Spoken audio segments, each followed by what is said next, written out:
بسم الله الرحمن الرحيم. الحمد لله والصلاة والسلام على رسول الله. اللهم صل على محمد وعلى آل محمد كما صليت على إبراهيم وعلى آل إبراهيم إنك حميد مجيد. اللهم بارك على محمد وعلى آل محمد كما باركت على إبراهيم وعلى آل إبراهيم إنك حميد مجيد. د جمعې د ورځې ځینې داسې سنتونه چې هغه د موږ او تاسو نه پاتې دي او هغه ډېر زیات ضروري دي، خو موږ هغې ته ضروري نه ګورو، چې د هغې نه یو هغه پر رسول الله صلی الله علیه وسلم باندې درود ویل دي، چې رسول الله صلی الله علیه وسلم په خپله فرمایلی دي. د دې حکم او وصیت یې موږ او تاسو ته کړی دی چې فاکثروا من الصلاة علی فیه، په دې ورځ باندې تاسو په ما باندې درود ډېر زیات وایئ، ځکه ستاسو دغه درود ما ته راپېش کېدونکی دی، په ما باندې رامخکې کېدونکی دی، راپېش کېدونکی دی. رسول الله صلی الله علیه وسلم دا حکم دی، دا وصیت دی. آیا موږ کولی شو چې د رسول الله صلی الله علیه وسلم دغه وصیت پرېږدو، ځان ته مسلمانان او متبعین د رسول الله صلی الله علیه وسلم وایو او بیا هم دا سنت موږ او تاسو پرېښی دی؟ رسول الله صلی الله علیه وسلم موږ نه دنیا نه ده غوښتې، د موږ نه نور کارونه نه دي غوښتې، بلکې دا یو سنت دی، باید چې دا موږ هم په ځای کړو. نو د رسول الله صلی الله علیه وسلم درود ویل دا د هغې د حکم په ځای کول دي. په کار ده چې هر انسان خاص طور د جمعې په ورځ په هغې باندې درود ووایي. همدغه رنګې یو انسان په کور کې ناست دی او هغه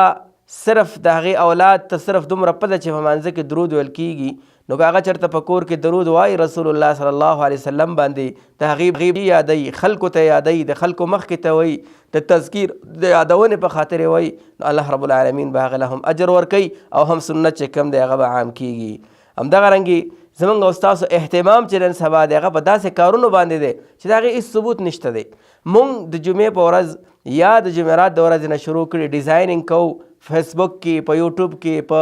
میسیجو کې، په هر څه کې ورکوو جمعه مبارک، جمعه مبارک، جمعه مبارک. حال دا چې د دې هېڅ قسمه ثبوت نشته چې جمعې د ورځې مبارکي خلکو له ورکړی شي. په ځای د دې که موږ د تذکیر او یادونه خلکو ته وکړو چې د رسول الله صلی الله علیه وسلم باندې درود ووایي، دا د هغه سنت په ځای کول دي، دا په هغه باندې درود ویل دي، دا د هغه حق ادا کول دي، د دې به ډېر زیات اجر وي. همدغه رنګې نور داسې سنتونه چې جمعې په ورځ زموږ او تاسو نه پاتې دي، دا خپل بچو ته، ماشومانو ته، خلکو ته ښودل پکار دي چې د جمعې په ورځ غسل کول، د جمعې په ورځ جومات له وختي تلل، د جمعې په ورځ پیدل تلل، د جمعې په ورځ امام ته نږدې کېناستل او د امام تر راوتو پورې سنتونه او نفلونه او تلاوتونه کول، او کله چې امام راوځي منبر باندې ودرېږي د هغې قدر او فضیلت د هغې د مخکې د وخت د ملایکو د رجسټر او همدغه رنګې د هغې نه وروسته د خطبې فضیلت د هغې اورېدل او په خطبې کې کم کارونه جایز دي او کم ناجایز دي، دا ټول باید موږ او تاسو خپل بچو ته وښایو. همدغه رنګه یو بل سنت چې هغه د موږ او تاسو نه پاتې دی هغه د سورة الکهف ویل دي، چې هر جمعې په ورځ باید انسان سورة کهف ووایي، ځکه چې یو انسان یو جمعه او بله جمعه کې سورة کهف ووایي نو په منځ کې چې څومره ګناهونه دي الله رب العالمین